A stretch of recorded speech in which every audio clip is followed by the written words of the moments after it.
Hello guys नमस्ते। म चाहिँ आज गाउँमा आएको अनि यहाँ अहिले चाहिँ बाँदर धपाउनु पऱ्यो भनेर गुडेली बोकेर आएको। गुडेली पनि यहाँ तन्काउँदा यस्तो चुँड्यो होइन।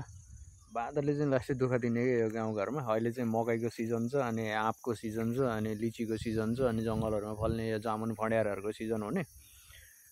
अनि बाँदरले एकदमै दुःख दिने क्या, घरमै आएर पनि लैदिन्छ हुन त होइन। धेरै ठाउँमा किसानहरूलाई दुःख दिएको छ। यो धेरै ठाउँमा बाँदरहरूले दुःख दिएको गुनासोहरू आउँछ होइन।